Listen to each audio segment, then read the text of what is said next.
আসসালামু আলাইকুম। আজকে আমরা জানব estimation of footing and column. আমরা জানি যে ফুটিং এবং কলামের ক্ষেত্রে আমাদেরকে রেইনফোর্সমেন্ট ইউজ করতে হয়, কংক্রিট ইউজ করতে হয়। সেটারই ডিটেলস এস্টিমেশনগুলো আজকে আমরা জানব। তো শুরুতেই আমরা দেখে নিই যে আমাদের কোন কোন চিত্র দেওয়া থাকবে। ফার্স্টেই আমরা দেখতে পাচ্ছি এখানে আমাদের একটি ফুটিং লেআউট প্ল্যান আছে। তো ফার্স্টে আমরা দেখতে পাচ্ছি আমাদের এখানে একটা ফুটিং লেআউট প্ল্যান আছে এবং এটাকে যদি আমরা একটু জুম করে দেখি যে লেআউট প্ল্যানগুলোতে এক্স্যাক্টলি কি দেওয়া আছে, এখানে আমরা দেখতে পাবো যে F4 footing, F1 footing, F4A footing, F2 footing, F3 footing, এভাবে এক একটা ফুটিং গুলোকে আইডেন্টিফাই করে দেওয়া আছে। এন্ড এরপর যদি আমরা একটু পরের পেজে যাই, সেখানে আমরা দেখতে পাবো ফুটিং স্কেডিউল হিসেবে আমাদের উপরে যেই ফুটিং লেআউট প্ল্যান থেকে আমরা যে ফুটিং গুলাকে আমরা আইডেন্টিফাই করে ফেললাম, ওই প্রত্যেকটা আইডেন্টিফাইড ফুটিং গুলার ডেসক্রিপশন গুলো এখানে দেওয়া আছে আলাদা আলাদা করে। এন্ড পরবর্তী চিত্রটাতে প্ল্যান অফ ফুটিং। এখন এই প্ল্যান অফ ফুটিং এর ক্ষেত্রে আমাদের একটা ক্রস সেকশনাল ভিউ হিসেবে দেওয়া আছে এবং আমাদের এই যে সেকশন অন 3 হিসেবে আমাদেরকে ওই ফুটিংটারই একটা লঙ্গিটিউডিনাল সেকশনটা আমাদের দেওয়া আছে। এরপরে যদি আমরা একটু স্ক্রল করি, হ্যাঁ, এরপরে আমরা দেখতে পাবো আমাদেরকে একটা কলাম লেআউট প্ল্যান দেওয়া আছে। সেখানে আমরা কলামের বিভিন্ন আইডেন্টিফিকেশন দেখতে পাবো।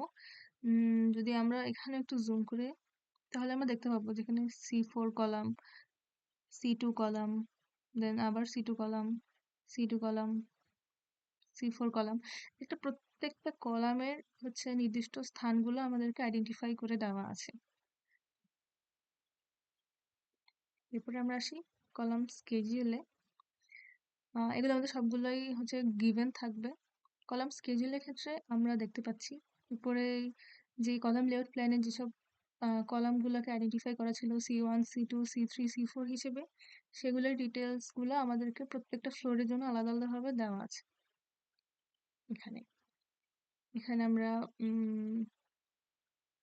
প্রত্যেকটাতে চিত্র হিসেবে দেওয়া আছে। এটা যেমন ক্রস সেকশনাল চিত্রটা আমাদেরকে বোঝাচ্ছে, সেম ভাবে এইখানে যে চিত্রটা আমরা দেখতে পাচ্ছি, এই যে এখানটাতে চিত্রটা আছে, এইখানটাতে আমরা দেখব যে একটা লঙ্গিটিউডিনাল সেকশন হিসেবে আমাদেরকে কলামগুলোকে আইডেন্টিফাই করে দেওয়া আছে। তো আমরা আসবো একটু পরে কলামের ক্যালকুলেশনে। তো ফার্স্টে আমরা ফুটিং এর ক্যালকুলেশনে যাই। আমাদেরকে ফার্স্টে আমরা দেখবো যে F2 ফুটিং এর ক্ষেত্রে কিভাবে আমরা করব।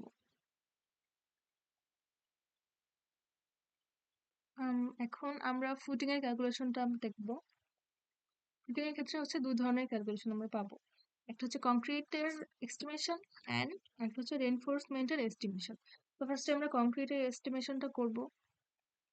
তো আমাদেরকে F2 ফুটিংটা কোথায় আছে সেটা একটু আইডেন্টিফাই করি। F2 ফুটিং দেখা যাচ্ছে যে এখানে আমরা একটা দেখছি, অ্যান্ড আরেকটা হচ্ছে এখানে। আমাদের দুইটা F2 ফুটিং হিসেবে আইডেন্টিফাই করা আছে। এরপরে আমরা ফুটিং স্কেডিউলে যাব। স্কেডিউলে দেখবো যে F2 ফুটিং এ আমাদের ডেসক্রিপশন গুলো দেওয়া আছে। এ হচ্ছে এখানে A, B, X, T, S হিসেবে আমাদের আইডেন্টিফাই করা আছে। এন্ড আমরা দেখি এটা কোথায় আছে। আমরা একটু আগে দেখেছিলাম যে A হচ্ছে লেন্থ বোঝাচ্ছে, B উইডথ বোঝাচ্ছে, X এখানে আছে, T আছে, S ও এখানে আইডেন্টিফাই করা আছে। তো এখন আমরা আমাদের ক্যালকুলেশনটাতে চলে যাই। ক্যালকুলেশনে যাওয়ার আগে আমরা এই দুইটা চিত্র একটু লক্ষ্য করি, এই চিত্র এবং এই চিত্র। এই চিত্রে আমরা দেখতে পাচ্ছি যে এখানে একটা রেক্টেঙ্গুলার সেকশন আছে। এইখান থেকে শুরু করে এই অবধি আমরা একটা রেক্টেঙ্গুলার সেকশন দেখতে পাচ্ছি, এন্ড এর উপরের দিকে আমরা একটা ট্রাপিজয়েডাল সেকশন দেখতে পাচ্ছি। এখন আমরা যদি ক্রস সেকশনাল ভিউ আঁকি, তাহলে আমরা কি দেখতে পাবো? ফার্স্টে এই যে বড় রেক্টেঙ্গেলটা আছে নিচে, ওইটাকে আমরা দেখতে পাবো। এরপরে ট্রাপিজয়েডালের এই অংশটা আমরা দেখতে পাবো হচ্ছে এইখানটাতে, যেখানটাতে আমরা ট্রাপিজয়েডালের ওই ছোট অংশটা দেখতে পাবো। আর নিচের অংশটা তো এই সাইডের অংশটা, বড় রেক্টেঙ্গেলটা। এরপরে আমরা আরেকটু যদি খেয়াল করি তাহলে দেখতে পাবো এখানে 2 লেয়ারে আমাদের রেক্টেঙ্গেলটা আছে। এখন খেয়াল করি এই এই যে এইখান থেকে উঠে গেছে যে সেকশনটা জিএল অব্দি, ওই সেকশনটা আমরা একটু বড় দেখতে পাচ্ছি। সরি, আমার একটুখানি স্ট্রেট লাইন আনতে সমস্যা হচ্ছে। আচ্ছা, এটা হচ্ছে বড় সেকশনটা, যেটা হচ্ছে বাইরের সাইডটা। তাহলে ভেতরের সাইডটা কোনটা একটু দেখি। ভেতরের সাইডটা যদি খেয়াল করি তাহলে ভেতর সাইডটা হচ্ছে এই অংশটা, এই যে এই অংশটা, যেটা একটু ভিতরের দিকে আছে। জিএল থেকে উপরের দিকে সবগুলোই একটু আহ ছোট অংশ হিসেবে আছে। তো সেখানে আমরা এটা ভিতরের অংশ হিসেবে দেখতে পাচ্ছি। আর ভিতরে এইখানে যে কংক্রিটের পেস্টটা দেওয়া আছে সেটা আমরা বুঝতে পারছি। তো এখন আমাদেরকে নির্ণয় করতে হবে যে এই যে রেক্টাঙ্গুলার পার্ট দেখলাম, ট্রায়াঙ্গুলার পার্ট দেখলাম, এই এই অংশটার মধ্যে ঠিক কতখানি আমাদের কংক্রিট ইউজ হবে। তো আমরা ক্যালকুলেশনে চলে যাই। আর এই চিত্রটাই আমি একটু জুম ইন করে নিজের হাতে এঁকে এরপর আমরা ক্যালকুলেশনটা করব। ওকে, একটু এঁকে নিচ্ছি।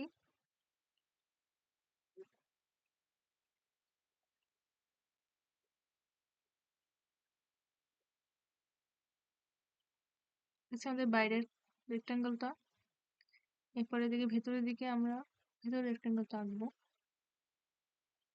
এই যে এটা হচ্ছে ভেতরের রেক্টাঙ্গেলটা। এরপরে আমরা আরেকটা রেক্টাঙ্গেল আঁকবো ছোট ভেতরের দিকে। এটা আমরা 2 লেয়ারে আঁকবো কারণ আমাদের এখানে 2টা লেয়ার হবে।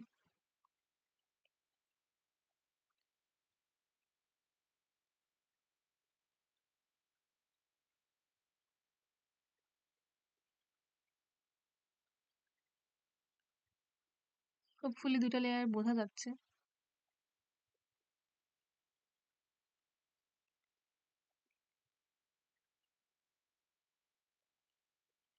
এটাকে যদি একটুখানি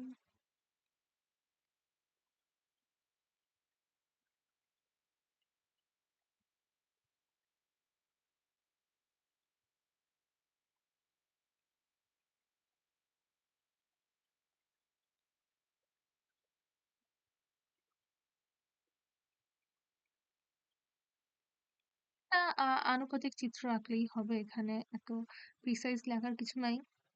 বাট আমি একটু প্রিসাইজলি করতে চাচ্ছি যাতে বুঝতে ইজি হয়।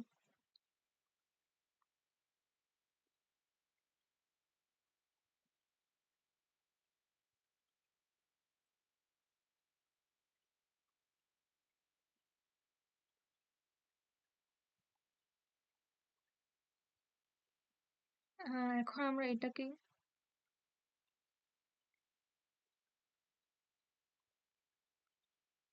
সিলেক্ট করে আমরা পরের পেজে নিয়ে যাচ্ছি।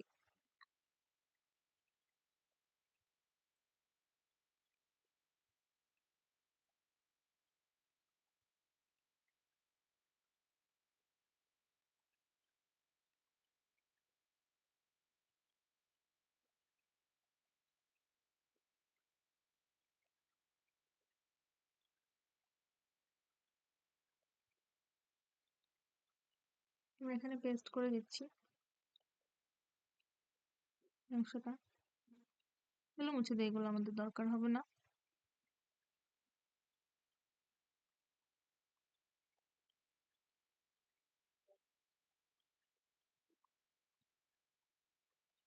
তো আমরা এখন যেটা করব সেটা হেডিংটা আমরা দিয়ে রাখি। আমরা এখন করব এস্টিমেশন অফ ফুটিং।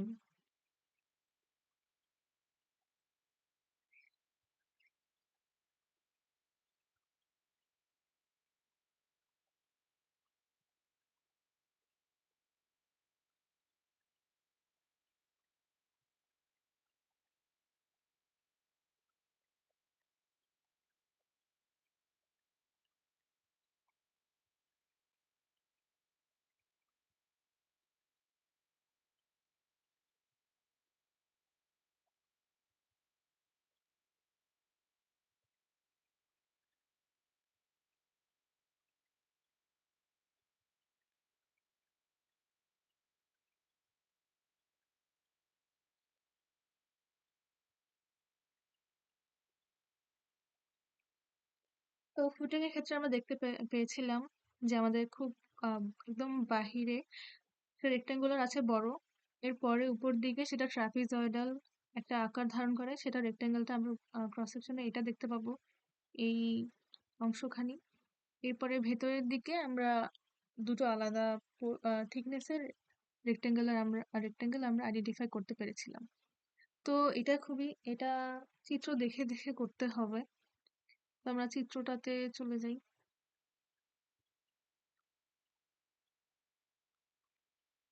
তো আমার কাছে মনে হয়েছে এখানে আমরা চিত্র দেখে দেখে করলে বেটার। এরপর আমরা এটা কপি করে নিয়ে পরে ক্যালকুলেশন পার্টটা করব। তো একদম প্রথমে আমরা দেখতে পাচ্ছি এ হিসেবে আমাদের হচ্ছে F2 ফুটিং নিয়ে কাজ করতে হবে। তো F2 ফুটিংটাকে আমরা চিহ্নিত করে ফেললাম। F2 ফুটিং নিয়ে আমাদের কাজ করতে হবে।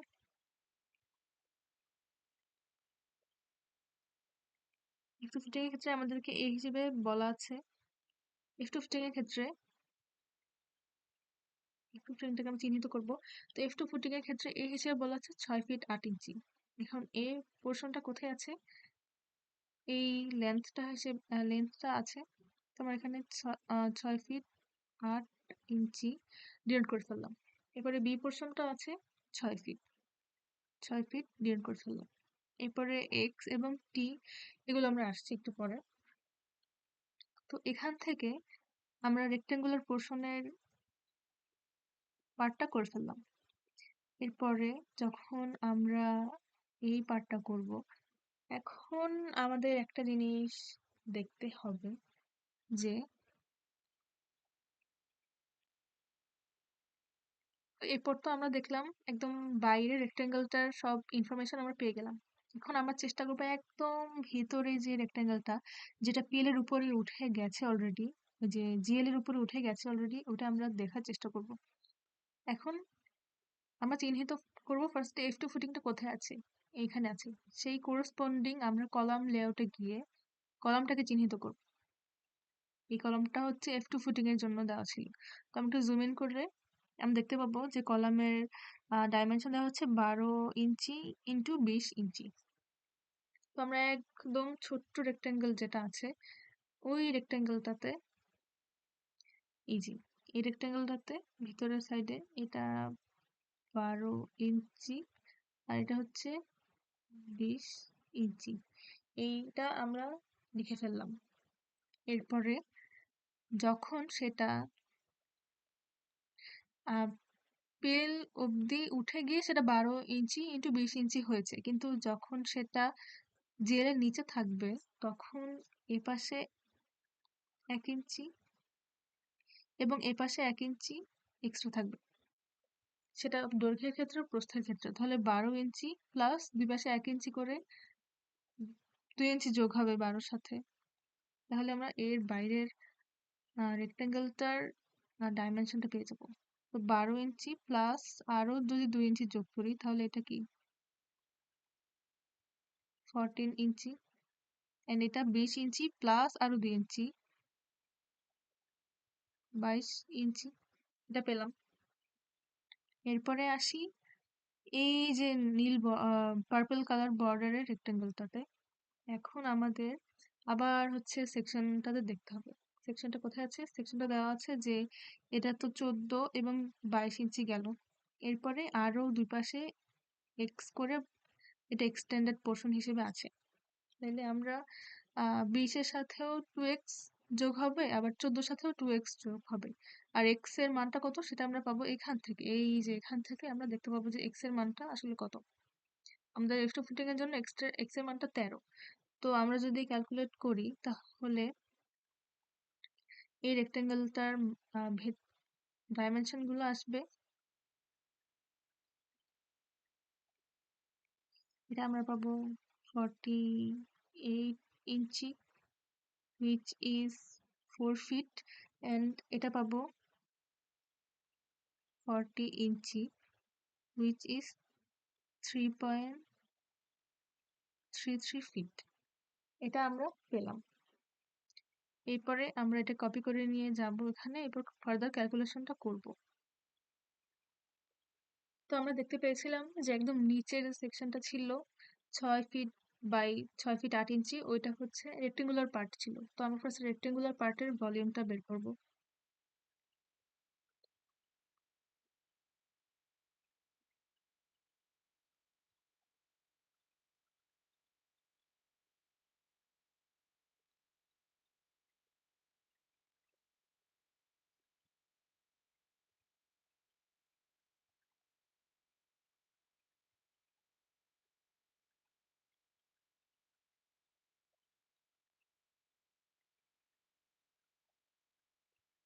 আমরা জানি এটা থিকনেস হচ্ছে 10 ইঞ্চি, অ্যান্ড আমরা তো লেন্থ, প্রস্থ আর উচ্চতা, থিকনেসটা আমরা জানি, তাহলে আমরা ভলিউম ক্যালকুলেট করে ফেলতে পারবো। 6 ফিট 8 ইঞ্চি গুণ 6 ফিট গুণ 10 ইঞ্চি, সরি এখানে ফিট হবে।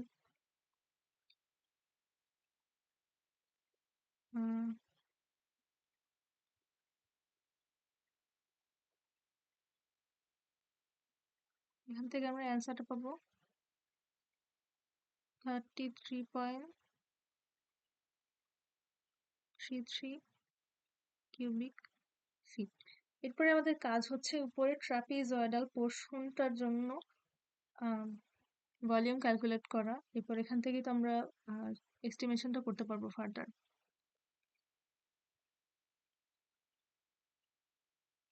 ভলিউমটার ক্ষেত্রে আমরা ফার্স্টে এরিয়াগুলো বের করব, এরপরে গিয়ে আমরা হাইটটা দিয়ে যদি গুণ দেই বা এটার আলাদা একটা সূত্র আছে, ওটা দিয়ে আমরা পরবর্তীতে ভলিউমটা বের করতে পারবো।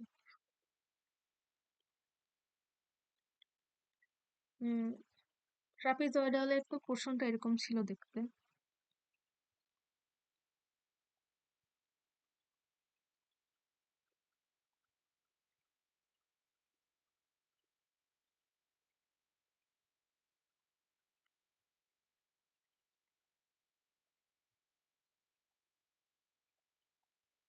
ট্রাপিজয়েডাল পোর্শনটা এরকম ছিল দেখতে।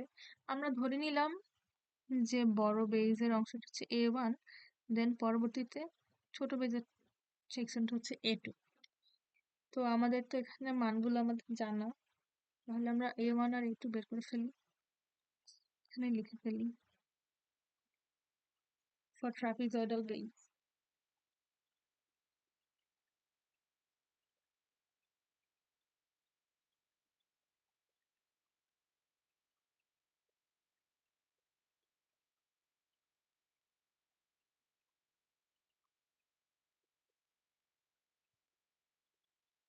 ফর ট্রাপিজয়েডাল পার্ট A1টা আমরা এখানে ধরলাম যেটা লোয়ার বেজে আছে, তোমার লোয়ার বেজটা উল্লেখ করে দিব।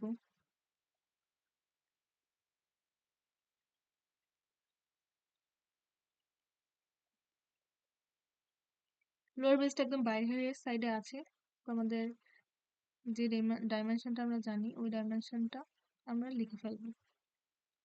এন্ড A2 হচ্ছে আপার বেজ ধরলাম।